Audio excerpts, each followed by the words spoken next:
Live. Candace Owens leaks Erika Kirk phone call. Trump gives update on Iran war. You gotta say it like that, man. It's a whole lot going on. Why your man Star Report going live with Mac Mean, man? You know what I'm saying? We live, baby. All right. You know I gotta update y'all with the update and let you know we updated out here. You know, they call me Mac Mean, aka Red Baron. Let's get an update. Let's see what's going on, man. Good night, like the Jamaicans. You know what I'm saying? I gotta put my Jamaican glasses on. This is what makes me the Red Baron. You know what I'm saying? All right. Iran responds after the U.S. obliterates one. America's going crazy over there. Apparently, you know how we give it up. You know what I'm saying? We give it up real bad. I don't want this thing to go on. You know, they saying that this is going to go on for 12 days, but we're going to see what happens. Also, Candace Owens just leaked some phone calls with Erika Kirk. She on her hiney.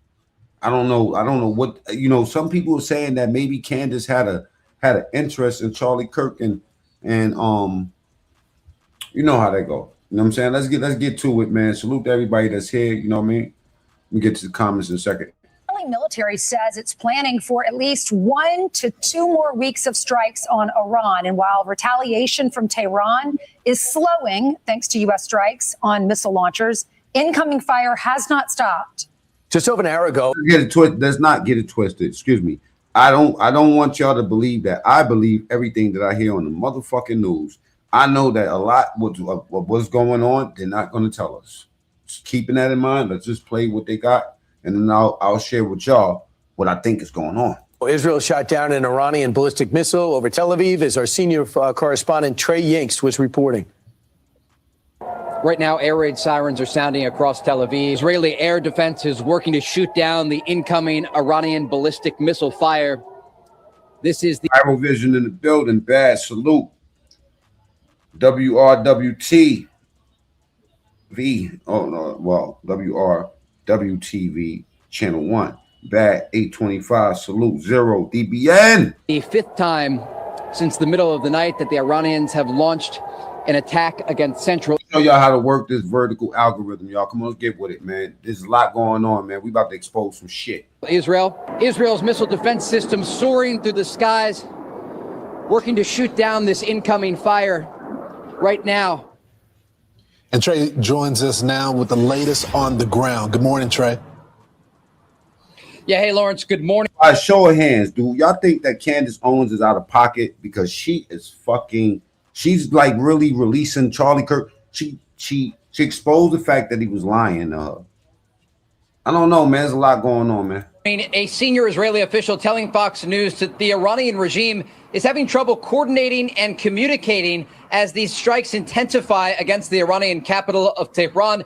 They're going after what they call the repression mechanism of the regime, the IRGC headquarters, the Basij headquarters, and other locations where officials were commanding the crackdown on protesters earlier this year.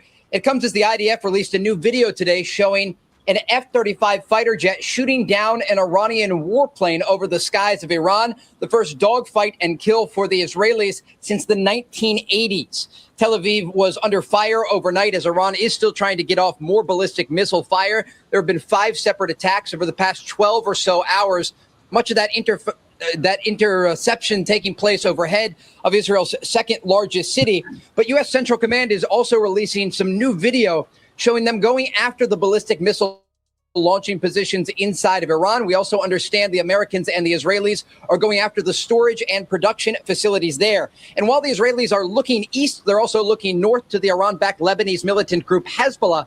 Some very interesting developments this hour. The IDF just released a massive evacuation order for southern Beirut. This is the Dakhya neighborhood, a Shia Hezbollah stronghold, and they are telling all civilians in this area to evacuate immediately, an indication they are going to continue this bombardment campaign. And tonight, Lebanese leadership is expected to speak about the threat of Hezbollah in their country. Again, a change in tone from the Iranian president and prime minister, because they understand that Hezbollah is now threatening the structure and stability of their country. Guys?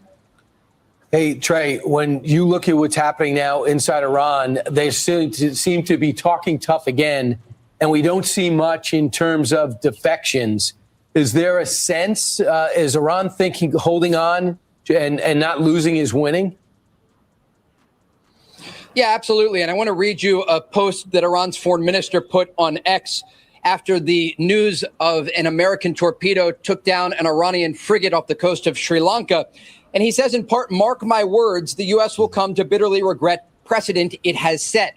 And so there is still a tough talk, despite the fact that Iran's supreme leader, the Ayatollah Khamenei, along with dozens of other leadership positions in Iran, have been taken out so far. Well, I don't think President Trump will regret anything when it comes to sinking the enemy warship with a torpedo. I think it's really cool. This is the first time we've used a torpedo since World War II, Trey. Wow, she's talking crazy. Yeah, absolutely. And this was a major victory, according to U.S. officials, at sea, and an indication that the Americans will strike Iran and its military all over the world, wherever they are located. And we talked about this last hour, but I think it's really important to underscore here how we got here. The President Trump, gave the Iranians an olive branch. He offered them at the negotiating table a lot of concessions that would allow them to have a peaceful nuclear program, that would allow them to stop threatening U.S. forces in the region. Well, my question is, if we had this 12-day war, you know what I'm saying, and last year in June, and we obliterate these motherfuckers, like what you're saying is that we obliterated them. Now, like right now, Trump is talking about he wants to, have a say in who's going to be the next leader. You know, it's almost like I'm counting my win before I even won. And American allies here in the Middle East. And the Iranians rejected his offer. He sent U.S. Special Envoy Steve Witkoff and his son-in-law Jared Kushner first to Oman and then to Switzerland. And Steve Witkoff said in an interview with Fox earlier this week that the opening position for the Iranians was that they had 460 kilograms of 60% enriched uranium that could make 11 nuclear bombs. That's Man, who's saying all this shit? Because I keep hearing it, but I don't see who's saying it. I just keep hearing it being reported on. I don't see nobody saying it. how they started the diplomatic talks with the United States. And now they're wondering why this operation is taking place. And so there is still a lot of tough talk, but while the Iranians are talking, the Americans are striking. So just to follow up on Brian. Man, they ain't talking. You know what I'm saying? Oh, anyway. Let me show y'all this. This is what Trump is saying right now. Y'all know what I'm here for. I'm here for the bullshit. I want to show y'all what Candace is doing. Because that shit is spicy, man. That shit is better than the stories, man. Oh man. It started out as like, let's find out who killed Charlie Kirk. And now it's all you motherfuckers is corrupt. Rusty Slope. Most importantly, wonderful people that love our country. And before we begin, I think I will say a few words. Alex Jones and Nick Fuentes is going in. They saying that they ready to start voting Democrat. The fuck going on out here, y'all? About what's going on with respect to our operation. Nah, we don't think war is cool around here, man. We absolutely against it. You know what I'm saying? So that's why I put the poll up. You know, if you follow my channel for the last couple of days, I've been saying this shit is fucking senseless. In the country of Iran, the United States military, together with the wonderful Israeli partners, continues to totally demolish the enemy far ahead of schedule. You believe Candace is a traitor? I've been hearing a lot of that lately. You know what I'm saying? Why you say that? And at levels that people have never seen before, actually. We're destroying more of Iran's missiles and drone capability every single hour, knocking them out like nobody thought was possible. As soon as they set off a missile, within 4 minutes, the launcher gets hit. They don't know what's happening. But we have the greatest military. I hear that. So why they saying that they missiles is getting through hitting schools and shit? That's what I'm trying to figure out, yo. Anywhere in the world, their Navy is gone. 24 ships in 3 days. That's a lot of ships. Their anti-aircraft weapons are gone. So they have no air force. They have no air defense. All of their airplanes are gone. Their communications are gone. Missiles are gone. Launches are gone. Damn. About 60% and 64% respectively. Damn. Other than that, they're doing quite well. I said, what's left? But they're tough. and they want to fight. And That's a big ass country. they're calling, they're saying, how do we make a deal? I said, you're being a little bit late. And we want to fight now more than they do. We've had 47 years, depending on the way you count it, but 47 years of horror with. Double tap the screen. Let's get the lights up, ladies and gentlemen. If you're new here, type ones in the chat. You know what I'm saying? Let me see you so I can shout you out. This group. And, when you see somebody walking down the street without their legs, without the arms, whose faces. Now, Viral Vision, you spelling out my sentiments exactly when it comes to she's a free thinker and she fight. Go ahead and double tap the screen. Let's get the lights up, right? I think that she's past giving a fuck, and I think that honestly, if you ask me, I think that she was in love with Charlie. So badly affected and hurt. Marquise in the building. Attila, salute. Alas, salute. It mostly came from 95% Soleimani and Iran, and we, other presidents, lived with it. I didn't live with it, and so our people are doing a great job. Again, the great. In Gaza was the same playback. Put kids to die while the fighters hide in tunnels and then do videos. They coming in hot. Cali, salute. If you're new here, type ones in the chat and double tap the screen. Let's get the likes up. There's only 16 likes, 75 people here. I know we're early in the game, but let's go ahead and get the likes up. If you hit double tap your screen and it doesn't work, go to the top right, hit the 3 dots if you're on the phone. And if you're on your house or whatever, however you do it, just hit the likes. Let's get the likes up. Question of the day so far is, do you support this war? 52% of the people say no. A staggering 43% says yes.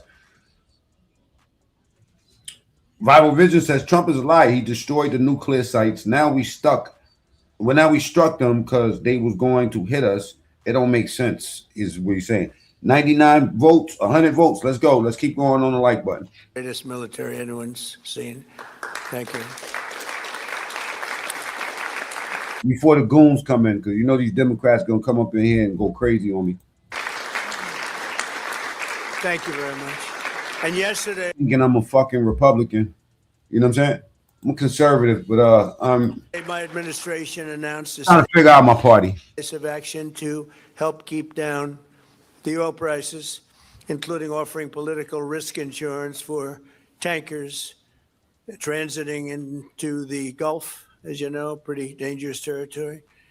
Further action to reduce pressure on oil is imminent, and the oil seems to have pretty much stabilized. We had it very low, but I had to take this little detour if it's okay with everybody. Scott, it's okay with you? I wonder how Maduro's doing. Scott's the one who has to put up with it. He said, you have to do this now. I said, I have to do it, Scott, right?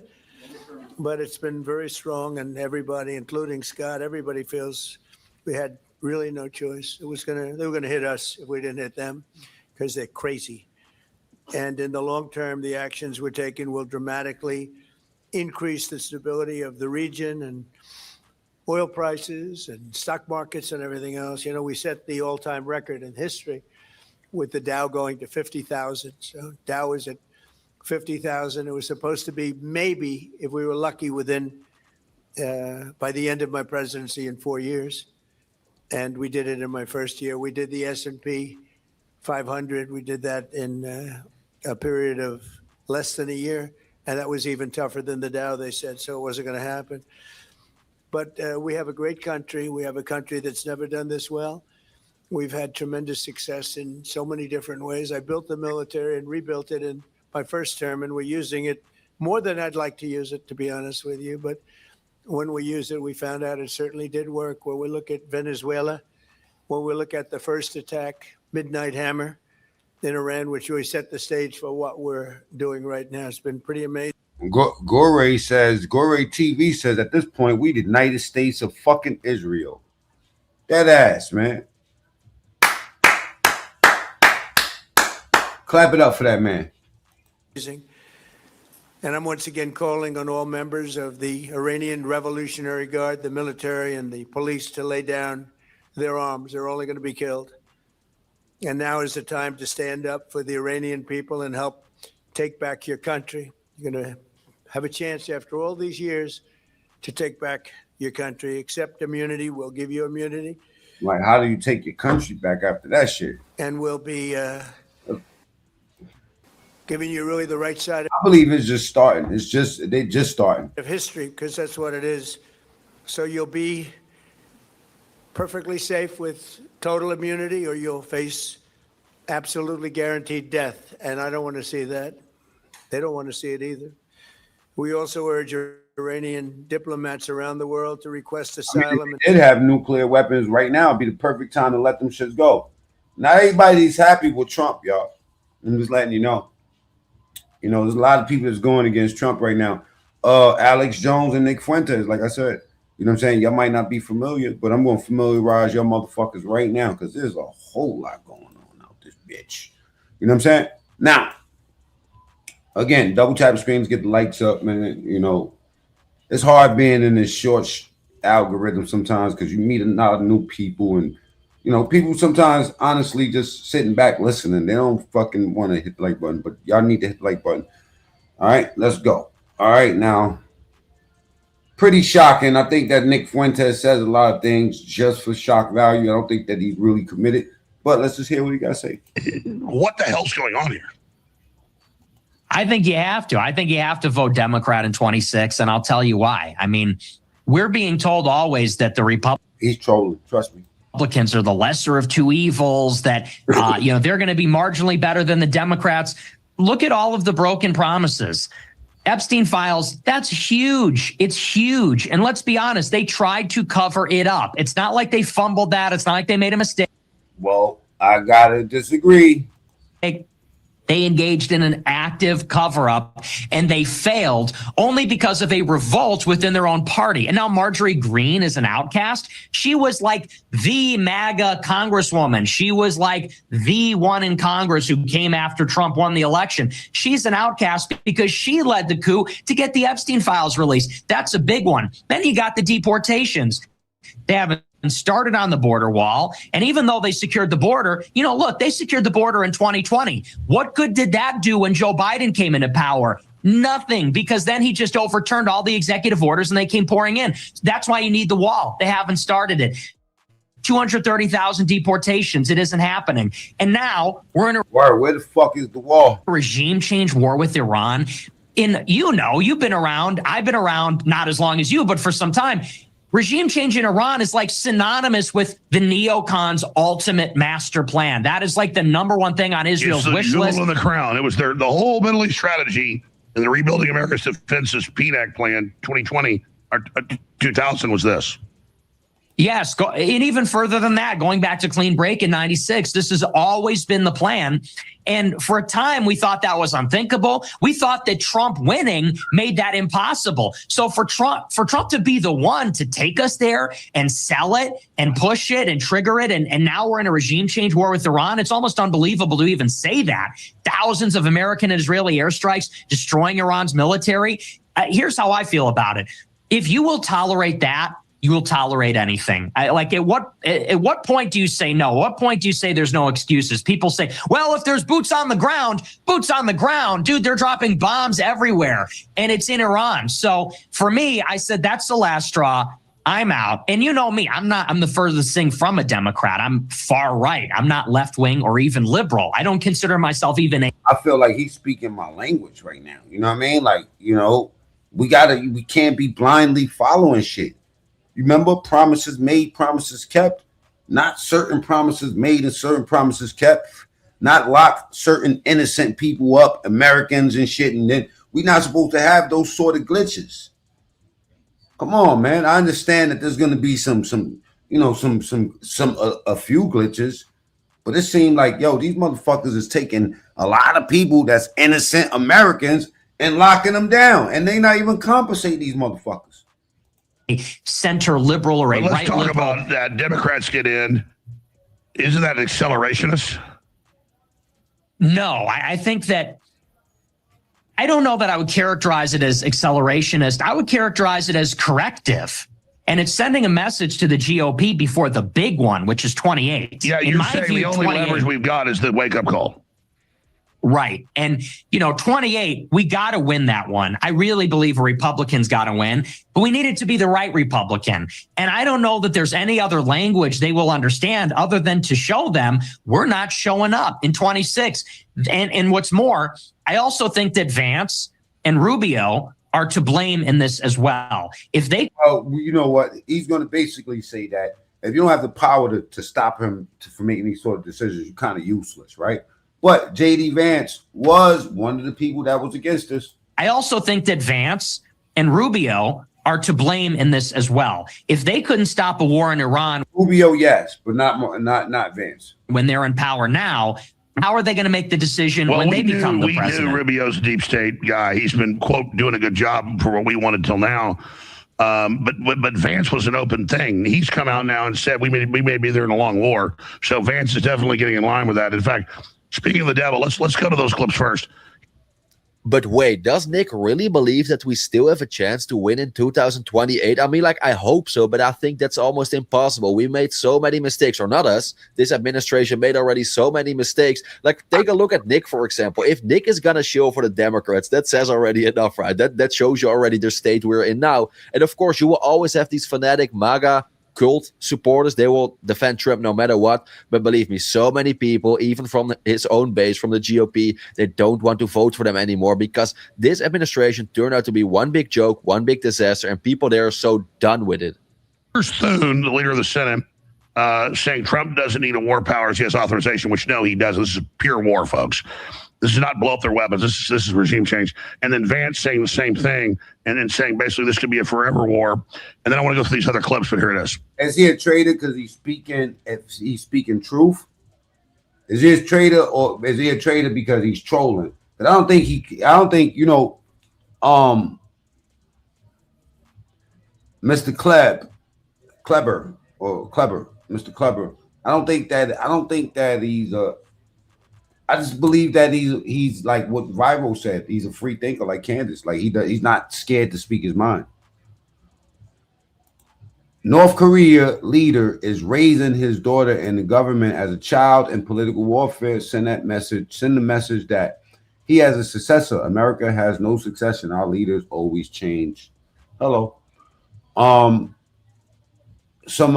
Jong-un. Let me give you some useless knowledge. Went to school in Switzerland. This dude is like obsessed with American sports, like basketball, Michael Jordan, all that. I just said that because he mentioned North Korea. I believe it's about something else. The second he attacks a nation without oil. Jesse, to see how long it takes for the big carriers to leave. They are stuck out there. Wake up. He's lying to us. He's a plant, bro. Stop. Okay. They once said that about Alex Jones, the whistleblower, the conspiracy theorist. I'm gonna tell you something, right? Back in the days, this is for you conspiracy knockers. Back in the days, I read a book called Jericho Society. I also read a book called Behold the Pale White Horse. I've read about so many different secret societies, it'll spin you. You know what I'm saying? Sun Tzu. I read fucking Iceberg Slim books and Donald Goines books. I read thousands of books, man. Fuck, I was locked up for 12 years. I used to try to get like at least 3 or 4 books in a week. Some of the longest books I read was like maybe The Witching Hour by Anne Rice. I also read a lot of Tom Clancy books. I read a lot of espionage books. Eric Lusberger, you know what I'm saying? Sidney Sheldon, law books. Robert Ludlum, Sidney Sheldon, whatever. A lot of those books I read. I even read fucking Jackie Collins and Daniel Still books. Dean Koontz. Read a lot of fucking books. You know what I'm saying? And to reading these books, there's a lot you learn through reading. You know what I'm saying? There's that you can't get through propaganda and stuff. See, when you read a book, you can develop an idea or an opinion based off of what you're reading. But when you get on the internet, you're getting the opinion of people. You know what I mean? As opposed to developing. Do you understand where I'm coming from? You have to be able to think, you know, and develop opinion. Now, for people, for the diehard MAGA people, I would say I'm a diehard MAGA person, right? But you cannot be a blind follower. You can't. I can't fuck with you if you're a blind follower. I can't fuck with you if you don't call out corruption.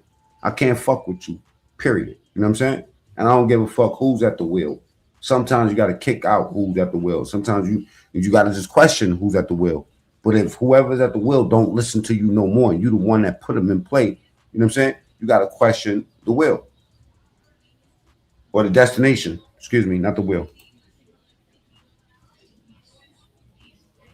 It's more like Trump sold out to Israel. Nope. I believe that Trump made a move that's gonna I don't want to tell you what I really think. You know what I'm saying? Mr. fucking X in the building. Salute. Minor Major Baltimore. Salute to everybody that's here. DBN. I see y'all now. I seen when y'all first came in. But now I see you typing again.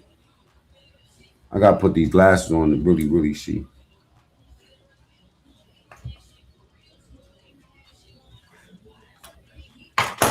Red Baron. Congress would need to authorize any military action against Iran beyond the 60-day or 90-day window? No. Now, the one thing I do disagree with, right? And I'm gonna just show y'all something. Follow me. Is the thing, but because you know people saying that this all of a sudden they gonna expose him for this 13-year-old girl, right? Hey yo, DBN, if you here, type ones in the chat real quick. I see my man DMW Shots just pulled up, right? I just threw this up on my troll channel just so y'all can see this real quick. I want y'all to pay attention. Now, this is how close Epstein and Trump was. All the people who stay hitting my page talking about how you don't believe, yo, you protecting the pedophile and how you don't believe he heard anything. I'm going to break my theory down of what I believe, and you can take it from there. And I'm not explaining this shit no more. Look, let's go back to 2004. Go to 2004. 2004 Mansion dispute. In the late 2004, both men sought to purchase the Palm Beach property. Reports indicated tense, ugly rivalry developed with both men trading jabs through lawyers to the bankruptcy trustee. Remember, 2004, y'all. Remember. Trump went in bid. Trump ultimately outbid Epstein, purchasing the property for approximately $41 million. Trump later sold a mansion to a Russian billionaire in 2008 for $95 million, right? Now, let's go to 2005. Look, Jeffrey Epstein's first legal issues began in March 2005 when a family of a 14-year-old reported she had been molested at his Palm Beach mansion. Now, let's go to 2006. Palm Beach police initially filed paperwork to charge Epstein with multiple counts of unlawful sex with a minor, right? Now, look what else happened in 2006, what they just reported in the Epstein files.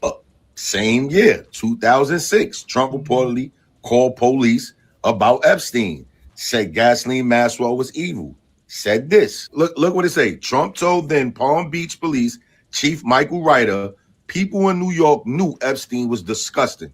Ryder recounted to the FBI. Look, now let's move on. Follow me. Now we're in 2008. By this time, Trump already kicked him out of Mar-a-Lago. They no longer cool. He registers as a sex offender. 2008. Y'all following me? And we in 2009, a Democrat gets in office, Obama. 2009 all the way to 2016. The ones who be telling you they got morals and standards. Now, you know all of these names that's Democrat that's in the Epstein files. They know 2008, your man Epstein was a registered sex offender. So now 2009 to 2016, all the Democrats that dealt with him, right?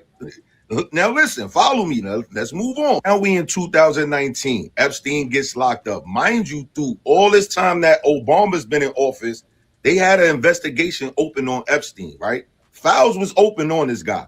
Boom. Now he gets arrested. Who's in office? Trump is president, right? Boom. He dies in jail, right? Moving on. Now you have Epstein dead, and now you have Maxwell, who bail was denied 4 times, and everybody saying that Trump, the active president, the sitting president, is involved in all these Epstein files, but she, out of anybody, will have the smoking evidence, and she says nothing. She don't ask for no pardon or nothing, for no information, nothing, right? 2019. Now, wait until y'all see who really was the 13-year-old girl. There was never no fucking 13-year-old girl. They exposed who it was. So now Biden gets in office, right? This Trump arch nemesis. Democrats can't stand him. They got access to, they could get to the Epstein files because now everything is here, right? He writes an executive order to mandate the vaccine, but they never write an executive order to get the Epstein files. Now, Maxwell, mind you, been locked up already 5 years when Biden about to leave. And, you know, he's giving out pardons. And she got all of this information that could get Trump up out of here to stop him from getting back in office. Yet she says nothing. Actually, she says this. You got the mastermind saying Trump never did nothing, right? You got the mastermind. Then you got in the Epstein files, Epstein himself saying Trump never got a massage, right? Let's go. You got the main victims who explicitly cleared Trump. The Pay close attention to this part. Main head, like Virginia Giuffre, if that's how you pronounce her name, one of the most prominent survivors who died in early 2025, repeatedly stated under oath in her memoir that Trump was not involved in any misconduct. She described him as friendly and noted that he once offered to help her find babysitting jobs. Multiple survivors in 2025, in a September 2025 press conference and interviews with NBC News, several survivors stated they never saw Trump engage in any inappropriate behavior or wrongdoing. This is the victims. Now, you had Epstein lawyer tell him back in 2009, attorney Brad Edwards was desperate for witnesses, cold called every major name in Jeffrey Epstein's infamous Black Book, including royalty and billionaires. According to Edwards, Donald Trump was the only person who was helpful. While others ignored the calls or threatened legal action, Trump took the call immediately. Wow, and changed the law. These motherfuckers is bastards. That's the lawyer. Now let's keep going. Last but not least, the one they keep throwing around, the 13-year-old girl that allegedly got raped by Epstein and Trump. Listen, in 2016, watch out when you find out who the fucking 13-year-old girl was. Woman using a pseudonym, Katie Johnson, filed a federal lawsuit alleging that Donald Trump and Jeffrey Epstein sexually assaulted her in 1994 when she was 13 years old. The lawsuit was filed, withdrawn, and refiled, ultimately being dropped in November 2006, shortly before the presidential election. Unresolved nature, the case was never tested in court or heard on the merits, as it was withdrawn, not dismissed due to lack of evidence. Identity. The true identity of Katie Johnson was never publicly verified, and the lawsuit was linked to a former TV producer, Norm Lubow. Now, so that's why I say no. A lot to think about there. You know what I'm saying? All right, let's get into this Candace Owens thing, man. I'm only gonna play a little bit of this, man. I'm gonna give y'all the video because I got so much other shit to go through, and this shit is just funky work, man. It is funky, man. But I want y'all to hear a little bit of this phone call. Bride of fucking Charlie, episode 7. People saying that she is a traitor. You know what I'm saying? Let's see.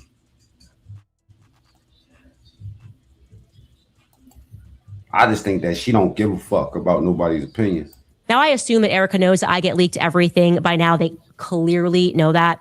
And, there was a ton of tremendous public backlash when I had released the 2 Zoom calls. Particularly, people were sort of unnerved by, I don't know if she mentioned her kids at all, but how little she mentioned Charlie. Rather, she was giddy talking about merch and talking about hats. And this was 11 days after Charlie had been assassinated. The first one was 6 days after she had been assassinated. And so this time, now in February, which is when this call is dated, February 11th, she made a point to immediately mention her kids. And this is their kind of recapping how great the Super Bowl was, not acknowledging that they purchased all of these views, but we competed with Bad Bunny, and I'm gonna bring Erika on because it's gonna start with Tyler Boyer, and I got rid of everything else with him. It's just, Tyler and Erika are thick as thieves. And so you're gonna hear him. I'm about to play Clinton right now. Matter of fact, you know what? Let me play Clinton first. Let me get off of Candace real fast because Clinton, I ain't gonna lie, man. They dog walked that boy. They dog walked him, man. They dog walked that boy Clinton, man. If y'all love that Clinton dude, man, you know what I'm saying? That's your business. But he does. His hand is shaking, man. I never trusted that shit, man.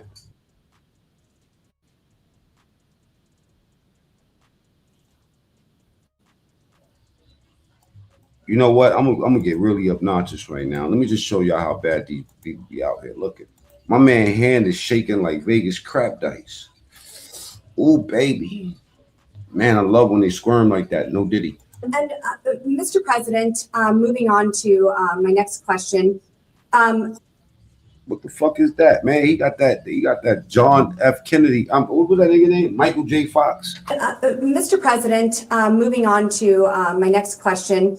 Submitted to the record, we have a painting that seems to be of you, Mr. President, found in one of Jeffrey Epstein's residences wearing a... Oh, I didn't even hear this part. I would categorize it as a famous blue dress worn by the White House intern, Monica Lewinsky. And I have this image here. This image is being passed around. If we need to go off the record while we do that, we can. I can take the picture. Do you have a question? It will be marked as Majority Exhibit 15. Proceed. Thank you. So, Mr. President, we are looking at an image of a portrait that is looks to be you, Mr. President, in this blue dress. Can you describe this painting? And he doesn't need to describe the painting. You just gave him a picture. What's your question? My question is, are you familiar with this painting? Have you ever seen it in person? I've never seen it in person. Do you know why someone would paint this? Are you asking him to speculate? That's calls for speculation. You can ask the artist. And tricky Bill. If I had known Jeffrey Epstein had this painting, would have saved me this whole day. Did you ever introduce and his dick sucked under the table's crazy Epstein to Monica Lewinsky or any other young female White House staffers? I did not. Did Epstein ever request the original freak nigga though, right, y'all? Double tap screen. Yeah, it's the original freak nigga. I ain't gonna be live today for long, man.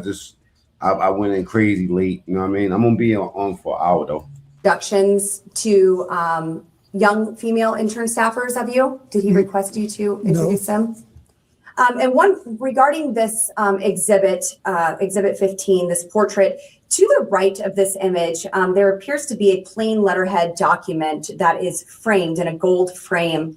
Are you familiar with? He's testified that he's not seen this picture? The painting we asked, yes. And now I'm asking about the image next to it. So are you asking whether or not he's familiar with what's in this small frame? I'm the part that you have covered up. This part? I'm asking if he's familiar with this letterhead. I think the motherfucker Trump, to be real.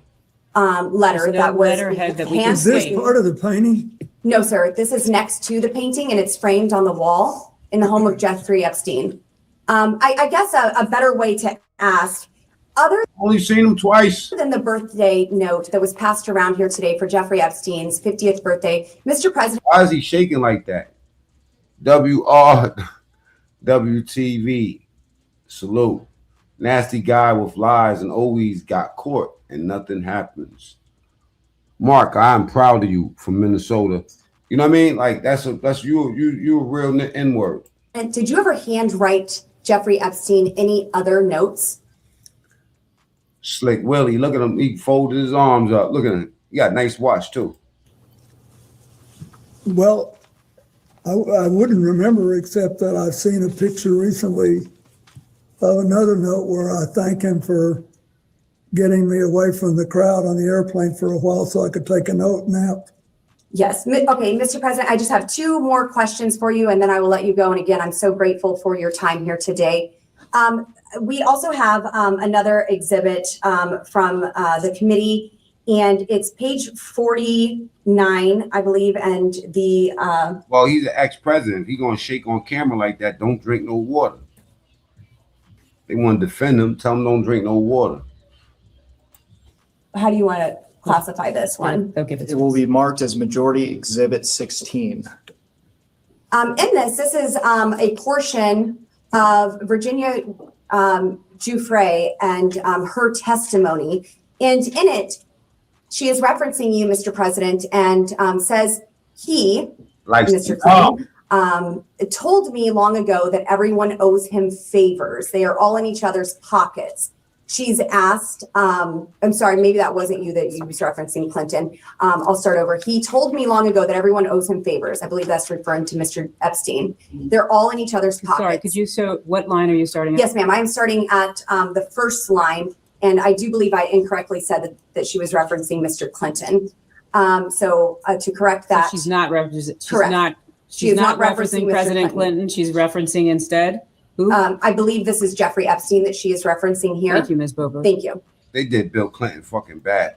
And then she's asked, would you say you asked him why Bill Clinton was here? And Virginia responds on the island, where he was here on the island. Damn, Michael, that's called pimping. And she goes on to say, excuse me, can you clarify who JS is? Can we look and see who JS is? This says V and then it says JS. So yes, is this I will get you that name. He has a circus of lawyers, not just the two we can see. But this is a conversation between two people, or is this a transcript of a deposition? This is a transcript of a deposition. They're all in charge of stopping him at different points. Yes. Thank you so much. It says telecon at the top. Doesn't appear to be a deposition. It says, what do we have this as? I'm not objecting. No, that's fine. And we could go off the. Yeah, Epstein was a rat. Trump hated that nigga. He been got away from him.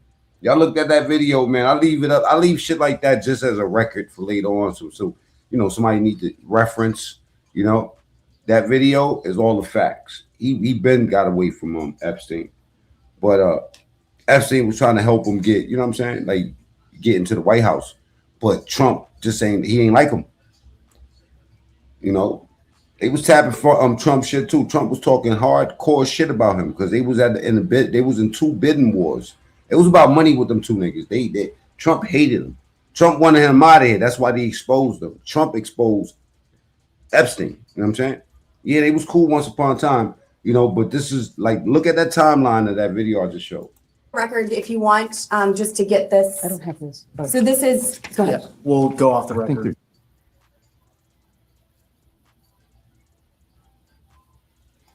Scarola and Virginia Giuffre, and I will summarize this. It is mentioned by Virginia that everyone owes him, presumably Jeffrey. We all seen it.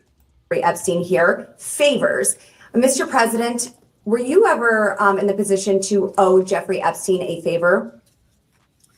I didn't consider that. I thought we had an understanding about the airplanes,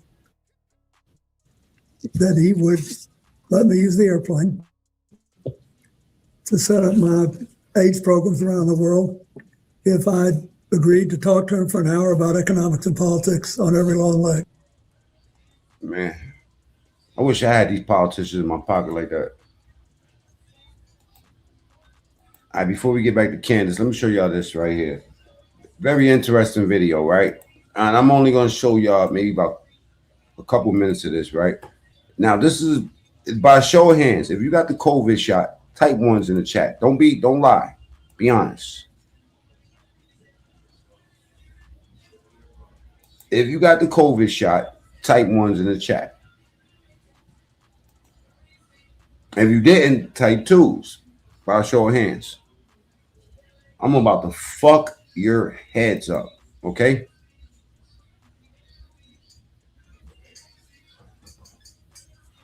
Court Eve. There you go. If you got the COVID shot, type ones. If you didn't, type 2s.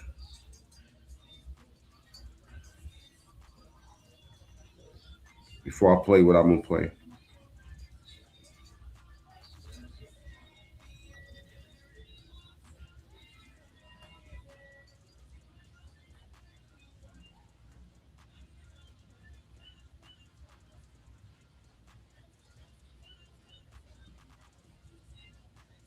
Okay.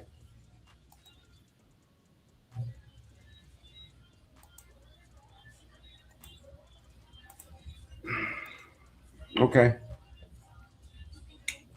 I'm non-vax. I didn't get that shit. That shit's poison. For those that got it, pay attention. Havana syndrome is real. Our next guest has been documenting it for years, but then after the COVID vaccine rollout, suddenly he started noticing incredible similarities, increases in complaints coming forward that 100% were identical to what he was seeing with Havana syndrome. He's featured in a new documentary that might be the most mind-blowing report we've ever seen. I know you don't know what the fuck he talking about, but stick around. At the shots in our bodies almost acting as transmitters, broadcasting signals. And one of the most eye-opening scenes from the trailer shows signals being received, and then the camera pans back and you realize the signals are coming from underground, 6 feet underground, in the corpses in the graveyard. People that had taken the shot, now dead, but still sending a signal. Watch.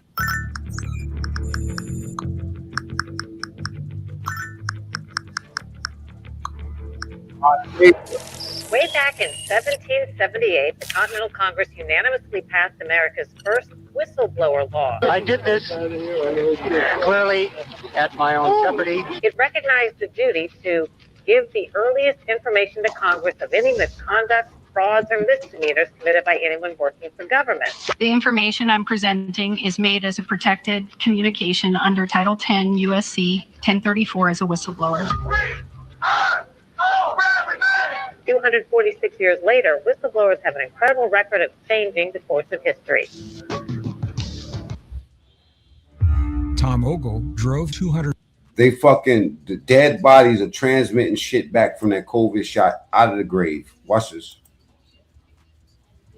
They tested it.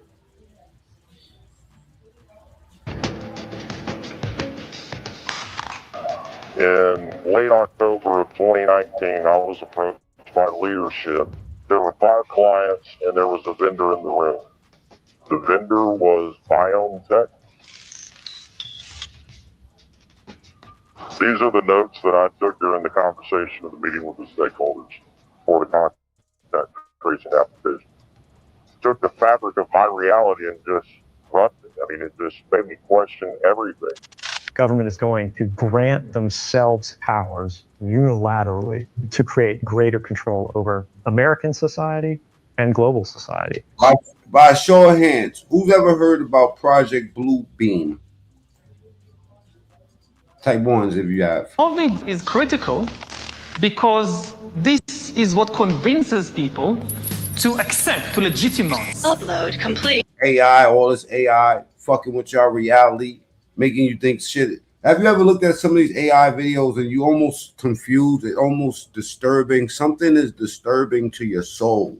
When you see some of these videos, you know, like we it's something about the videos and you know there's a mistake. Even though no matter how perfect it looks, can you feel it? Am I bugging? Can you feel that shit? It feels like almost like a dream or something, right? Like the machine is trying to dream. Now, I don't get flu shots. I don't get my kids them shits neither. It's like the computer is doing something weird, right? Total biometric surveillance. It's always the data. It's the crack cocaine of Silicon Valley. We are already living inside the architecture of totalitarianism. We need not just to monitor people, we need to monitor what's happening under their skin. I know my husband is not vaccinating people and putting a microchip in their arm because that technology doesn't even exist. And watch his face. He's never uttered the words out of his mouth. So microchips and tracking devices. Hey, I'm gonna keep it real, Michael. There was a time where the daycares was trying to threaten us to put that shit in our kids, or they can't get in. You know what I'm saying? It was nasty out here, man. They was getting bonuses for putting that shit in people's system. Are embedded in the vaccine. Is this accurate? We have 6 MAC addresses that are. Pay attention to this right here, right here. Is this accurate? We have 6 MAC addresses that are pulsing Bluetooth signals, and all we are is surrounded by tombstones. So can someone explain to me why we're getting EMF emissions off grave inside of a Faraday cage, please? So we've seen the reports of individuals having unlicensed MAC addresses post-vaccination. I've seen evidence of that myself. One of the requirements that... No, don't you know that when you get those... Now, people that know my channel know, me and DBN was talking about it one time, actually. I think we were speaking about trades and stuff like that, trade and stocks or whatever. And there was a particular stock that one of my Canadian homeboys put me on to. It was called Vaxart, right? Now, anybody that know me know that, you know, I love the stock market, I love trade, and I love the game, B. Right? And what made me stop investing in this particular vaccine, this is way before Pfizer took interest in the vaccines and stuff like that. I found out the vaccine was actually, what was inside the vaccine was nanotechnology, programmable nanotechnology. And people were looking at me like I had 13 heads on top of my shoulder. But now the same motherfuckers that got them shots are dead. They're in the grave and they're transmitting, they're sending signals back from the grave. Right? Peep game. Y'all believe in Bigfoot too? Anyway, so they're doing this. This is the actual test. I have an EMF reader in here. You can go do it yourself if you feel like going through a graveyard. But the point is that even without all this, the stock I'm talking about existed back in 2019, 2018, 2020, 2019, 2020. 2020 is when I got hip to it. But it's been around before that, right? Trying to get his legs. I mean, shit was less than $1. During COVID, it jumped up to 20 cents, right? It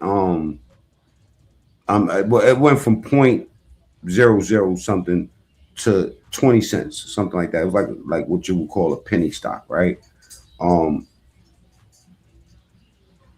made a little money off that shit. I made a couple of bands, but I left it alone because of what it had in it. I like to read about the company. I don't really like to just invest my money into companies I know is doing well percentage-wise. I also like to know the company. I've been talking this shit. So 4 years later, for this shit to be coming out, this is not Bigfoot. It just changed the entire course of the conversation and frankly my life. That's when... Okay, point is that they're sending signals back. What signals are being sent to them? Because, I mean, you're sending signals. If there's a possibility that signals are coming back, ain't there a possibility of those signals being programmed at the same time and signals being sent back? Lipid nano came into the conversation. These are not vaccines. These are not biological. As you go through the patent in section 219, it explains how they are self-assembled nanoparticles, and they're fully programmable. Self-assembled nanoparticles, and they are fully programmable.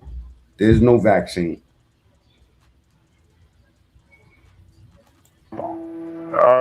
From a technical perspective, if I can retrieve data, I can send data. DARPA. It was a vaccine, you know what I mean? How many people got that COVID shot and still had it, you know what I'm saying, still caught COVID? The fuck is you taking this shit for if it didn't prevent nothing? Do you get where I'm coming from? Y'all got scared into taking that shit. Calls it transhumanism.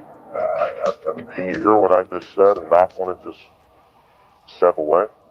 Blood samples aren't supposed to have blinking lights, but there they are. They're little dots. You scanned yourself, nothing? Well, use my EMF reader because I'm going to keep it real, man. I go by any fucking telephone wire pole. I'm talking about the shit could be wood and they'll pick it up. You must not got it on the right setting. If you got put it next to your prison wallet, Michael. Yeah, Michael, put it next to your prison. You know where the prison wallet is at? Can you tell Michael where the prison wallet is at? Because you might be putting it on the wrong place in your body. Yeah, Michael. Put it near your prison wallet.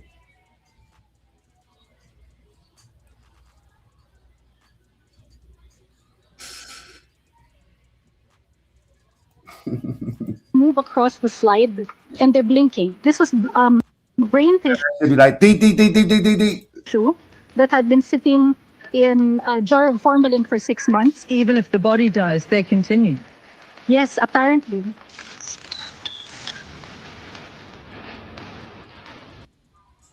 You're applying for tech jobs and every listing says SQL required. Want to accelerate your technology career? SQL is the #1 skill for anyone working with data, and it's never been easier to. Okay, y'all. All of your biometric data, your location, your privacy, it's gone. If you took the vaccine, you are the router. You are a communication device. Jesse Beltran is a TSCM certified investigator, one of the nation's leading specialists in anomalous frequency analysis and Havana syndrome related phenomenon for over 20 years. Of course, this has led him to the COVID vaccine. And Jesse joins us now. Thank you so much for being here, Jesse. Welcome to the show. Well, thank you, Clayton, and thank you for the opportunity. It's important that we disseminate this information to basically the general population, because normally I deal with people who are symptomatic and having complaints. And recently, within our research, and you just touched a little bit upon it, we're finding that even those who are not symptomatic post-jab are now coming up positive in where we detect anomalous RF signals and or nonlinear junction semiconductor materials in these very specific focal areas around the human body. And we have some video here of your team, you specifically looking at and examining the human body. Here's one individual where you have some sort of a device on someone's head. This person obviously still alive. What are you seeing? Like what is actually happening when you're holding up this transmitter to the human head and different parts of the body? Yeah, what I'm actually, there's two devices. One is an RF detector. It's a general frequency detector where we'll scan the human person and see if we get a detection. The manufacturer has this, the accuracy down to one millionth of a millimeter as far as accuracy. So we can attenuate it down because we live in a wireless society, so that we have to be really, really close to an emission. Then the other device that you saw in the documentary is a nonlinear junction detector. These things are highly sensitive, very expensive. This piece of equipment here is around $22,000 US. And what it was designed to do is to find rust initially in airplanes. And what they found serendipitously is that it will also locate circuitry or semiconductor material, silicon-based, which is basically in all circuitry, down to very, very minute sizes. And what we were doing is doing RF scanning around those victims who were symptomatic initially, and then coming with a nonlinear junction detection because we felt, our hypothesis was, those who were suffering from the Havana syndrome or anomalous health incidences is the new acronym, that there was something unique within that person that was allowing them to receive these signals.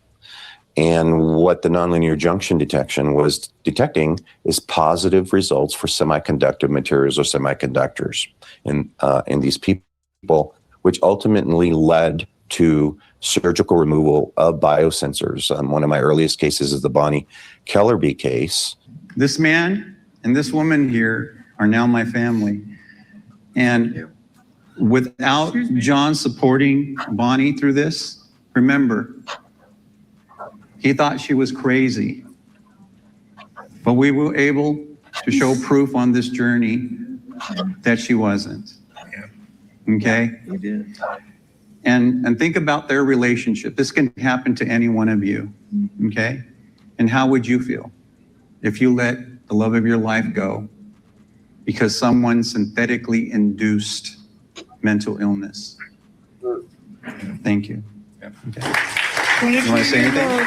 Yeah, I don't even know what the fuck was going on. I was actually looking for my EMF reader, I'm petty like that.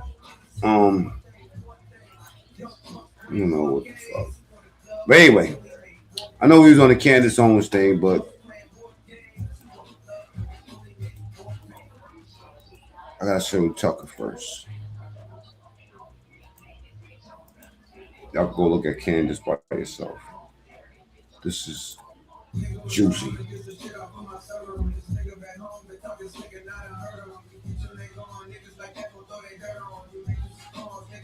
Show the scanner. I'll listen. You know what? Let me go back into my journey.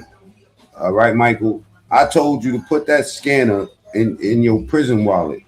What I was really telling you was shove it up your ass. You know what I'm saying? Show the scanner, and yes, then nope. Just saying it does. You're not even making no sense, you idiot. If I take my EMF scan, if I take my scanner, don't you know this is the reason why I don't put fucking phones to my face? Because of this shit, the scanner. You goofy ass fuck. You probably don't even know how to fucking set your scanner. The scanner probably not even powerful enough to detect it. You know what I'm saying? It is what it is, man. That's what the people saying, man. You know, if you want to go next to a fucking grave, you know what I mean? and start and test this fucking theory, that's your business. But you're the new motherfucker around here. Everybody that knows my channel knows I had a fucking whole company called face armor pack face armor doc. I'm not even gonna tell you my website. You might go give me a negative review, right?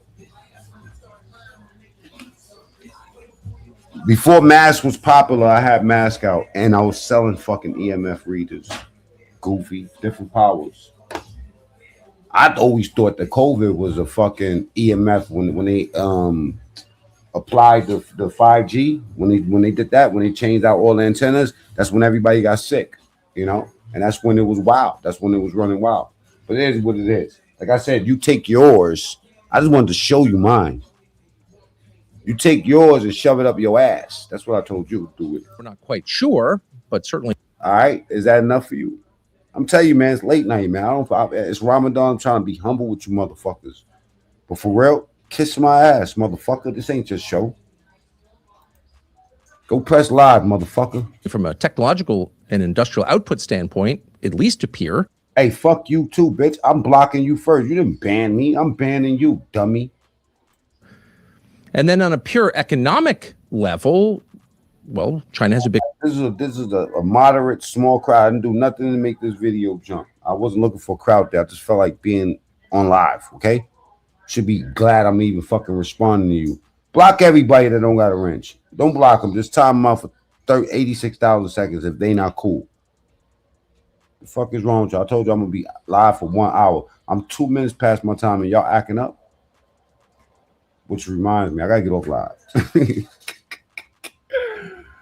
The 5G shit. Hold on. Let me go look at my EMF reader, man. I hope you really put that fucking EMF reader next to your ass, pussy. Bigger economy, a bigger real economy than the United States. So yes, China is a peer. And so the question is, since you now have two countries that are roughly evenly matched, we never do know until they come into conflict, but they seem roughly evenly matched, who gets to set the terms for commerce and diplomacy and everything else that happens on the globe? Well, if you were to reach a diplomatic solution, there would be, in effect, a power sharing agreement between these two countries. You take the East, I take the West. Here are the terms. But unfortunately, no such agreement, formal or informal, has been reached for a bunch of reasons. It's everybody's fault. But one of the reasons is almost nobody in Washington can get his head around the current, present, obvious reality, which is, no, we don't run everything anymore. We are in competition, not necessarily in conflict, but in competition with this other country that's at least as powerful as we are, called China, different system, language, culture, etc., but at least every bit as powerful. And so you can't make unilateral decisions anymore. It's sort of that moment that many parents face when used to barking orders at their kids, they realize the kid is taller than them, and like it's a new relationship in some ways. China. You're always the parent, but you can't just bark orders anymore. That's pretty much where we are with China, or maybe a little past that, actually.